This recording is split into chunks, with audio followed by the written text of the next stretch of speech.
Hello,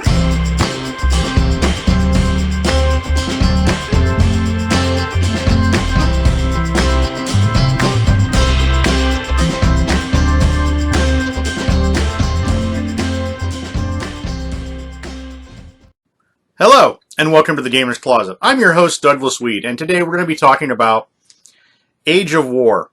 Age of War is a game manufactured in 2014 by Fantasy Flight Games. It seats anywhere from 2 to 6 players, runs for about 15 to 30 minutes of game time, and is rated for ages 14 and up. But let's dig into it a little further, shall we?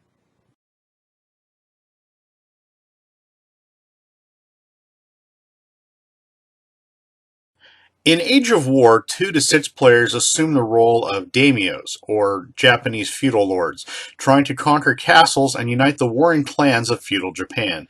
The player with the most points at the end of the game wins. Age of War is one of over 40 games created by Dr. Rainer Knizia. Rainer Knizia is a German-born game designer who has a master's degree in science from Syracuse University in the United States and a doctorate in mathematics from the University of Ulm in Germany. He has been designing games since he was a child, but has been a full-time game designer since 1997.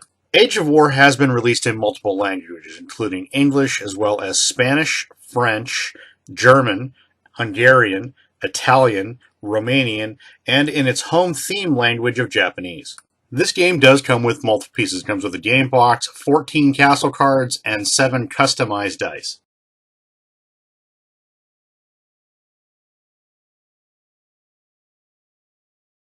To set up this game, place all castle cards face up in the center of the table so that way each card is clearly visible.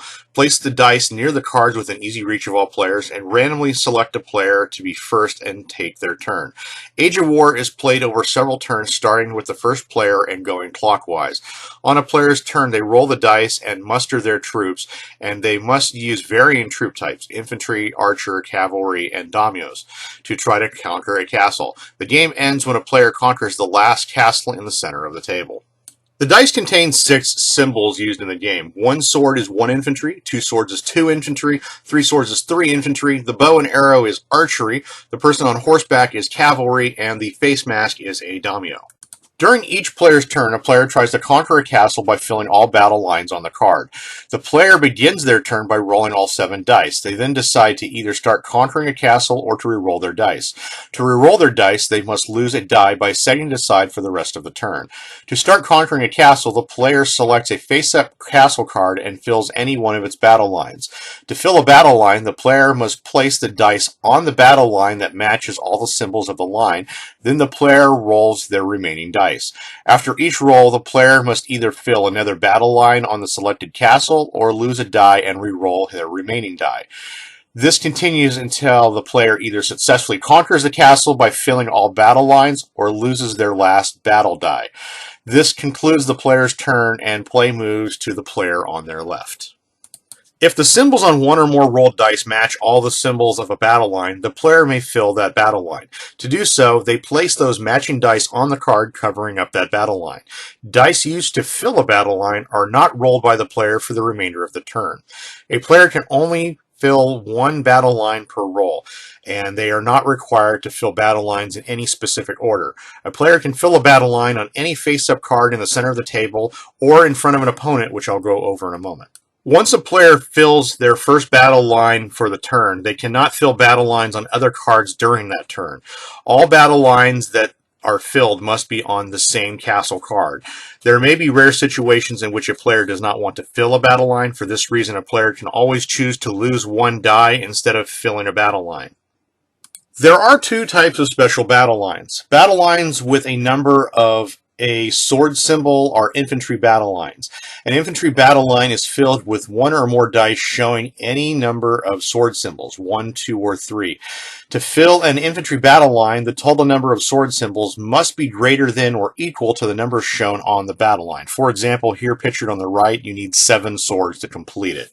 The other special symbol is the special Daimyo battle line pictured on the top left corner here in red. To conquer a castle in the center of the table, a player is not required to fill the special Daimyo battle line. However, to conquer a castle in front of an opponent, a player must fill this special Daimyo battle line. When a player fills up all battle lines on a castle card, they have conquered the castle. They place the card face up in front of them. At the end of the game, each player scores the points shown on each face up castle in front of them. Castle cards belong to various clans, as indicated by the color and clan icons shown on the card. When a player has conquered all the castles that belong to a clan, they have conquered that clan. They then flip those cards face down and arrange them in a pile with the cards showing points on top of the pile. At the end of the game, the player scores the points shown on the back of this top card instead of the points on the front of these cards. It is important to note that face down cards cannot be conquered by other players. When a player conquers the last castle from the center of the table, the game immediately ends. Each player adds up the points in front of them, which includes each face-up castle card and the topmost card of any conquered clan pile they have. The player with the most points wins the game. In the case of a tie, the tied player with the most conquered castles wins the game. If there is still a tie, the tied player with the most conquered clans win the game. If there is still a tie, then the tied players share the victory. Well, this has been an overview of Age of War. Age of War is a very well-built card game. It's a Rainier Knizia game, which most of those games are quality-made games. They're very easy to pick up and play, so most of those games have no problems with most audiences. This game was rated for 14 and up. Honestly, I believe that's a little extreme. I think that younger kids should be able to play this game relatively easily. There's not a lot to it. It's just dice and cards, and not a lot of rules for it. So honestly, I think younger kids, maybe 8, 9, 10, shouldn't have a big problem playing this game. The game itself is very easy to play. It's very easy to go through. An entire run of this game can take about 15 minutes. More players, I would say about half an hour. But honestly, with this game, more players you have, the better it is. 2 players, it feels a little rushed sometimes. The dice don't always go your way, so sometimes it can drag the game out a little bit.